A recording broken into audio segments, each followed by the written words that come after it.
La sorcellerie familiale, un sujet très important dont il faut absolument parler, et trois cas notamment qui vont te permettre de mieux comprendre les choses qui se passent réellement sur ce plan. Ça concerne déjà plus de 90% des familles. Oui, c'est énorme. Beaucoup de familles sont touchées par la sorcellerie familiale de génération en génération. Il faut savoir que les entités qui sont désincarnées, qui n'ont pas de corps, vampirisent justement des parents jusqu'aux arrière-enfants, si toutefois justement la rébellion vis-à-vis des sphères supérieures n'est pas détruite ou coupée. Voilà comment ça se passe.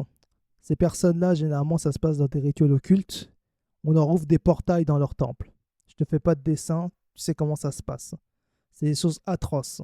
Une fois que ces portails sont ouverts, les entités peuvent commencer à rentrer dans ces personnes.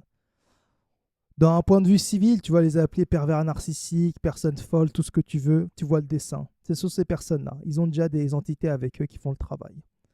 Sauf que maintenant qu'ils vibrent bas sur ce plan-là, il faut savoir que tout est vampirisation lorsqu'on passe de l'autre côté du voile.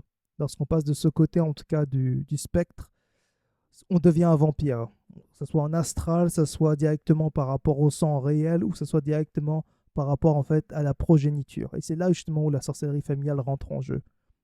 Une fois que les parents ont un vampire ou ont une énergie, un djinn qui est attaché à eux, comment ça se passe? Ce djinn ne va pas les lâcher. Ils peuvent le combattre, mais généralement, lorsqu'ils ont signé un pacte, ils ne peuvent pas.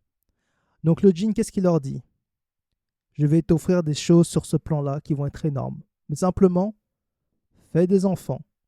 Et tes enfants qui vont venir sur ce plan, je sais, je vais te montrer comment tu peux faire venir des enfants avec des étoiles très puissantes. Une fois que ces enfants arrivent sur ce plan, ils se croient au monde des bisounours, ils pensent que tout est bien, tout est beau, tout est rose. Mais ce qu'ils ne savent pas, c'est que c'est déjà un projet en fait de prendre leur lumière. Et donc les parents, ça peut être le père ou la mère, généralement c'est la mère qui fait ça. C'est triste à dire, mais c'est une réalité. Je ne suis pas là pour édulcorer les choses. Qu'est-ce qui va se passer? C'est que lorsque l'enfant va commencer à rayonner son étoile, il commence à créer des entreprises, il commence à être prospère, il commence à sortir son talent. Enfin, l'étoile est en train de commencer à briller parce que c'est le destin de l'enfant. Et ils ont fait venir cet enfant sur ce plan-ci pour ça. C'est là maintenant où les attaques vont commencer. C'est là maintenant où justement l'image du père ou de la mère qui est entre guillemets bienveillant va justement faire la déception vis-à-vis de l'enfant. Qui dit mais c'est mon papa, c'est ma maman, c'est mon frère, c'est ma sœur.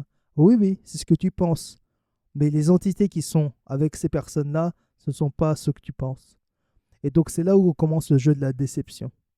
Et donc la chose qu'il faut faire avant même de passer par des rituels de nettoyage et autres, c'est qu'il ne faut pas tomber justement dans le piège de l'illusion. Je vais juste te dire trois choses très simples pour finir la vidéo, parce que je pourrais en parler pendant des heures.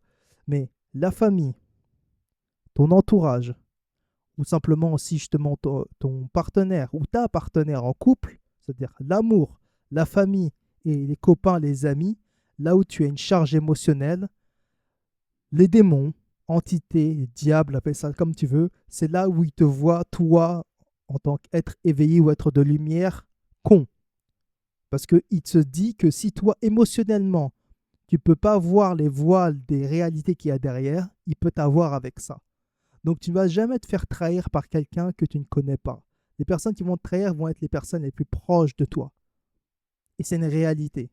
C'est une réalité. Tu ne vas jamais te faire trahir par un inconnu.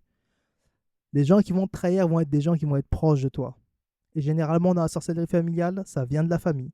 Ça peut continuer après avec des amis ou de l'entourage que tu penses être des amis, mais qui travaillent dans certaines sociétés et qui ont les mêmes buts que tes parents. Vampiriser et voler des étoiles, voler des lumières. Que ce soit par rapport à un ami, que ce soit par rapport à leur petit frère, qu'importe. C'est toujours voler, détruire et mentir. Et enfin, dans un troisième temps, c'est l'amour. Parce que pareil, avec l'amour, ces entités, en tout cas les personnes qui sont de ce côté du voile, tout ce qui est amour, ils voient qu'en fait, quelqu'un de bienveillant, quelqu'un de lumineux, il est con. Pareil, je vais pas tourner autour du pot et édulcorer la chose. Ils te voient en fait comme quelqu'un de con, parce qu'on peut te piéger émotionnellement et tu vas pas voir derrière le voile de certaines illusions. Donc, qu'est-ce qui se passe? C'est que l'amour, la famille ou les amis vont être les trois armes qui vont être mis en face à toi pour te décevoir. Lorsque tu réussis à être détaché émotionnellement, que tu es connecté à toi-même avec ton intuition et que tu peux voir les choses pour ce qu'elles sont et non pas ce que tu aimerais qu'elles soient, c'est là en fait ton éveil va passer à un autre niveau.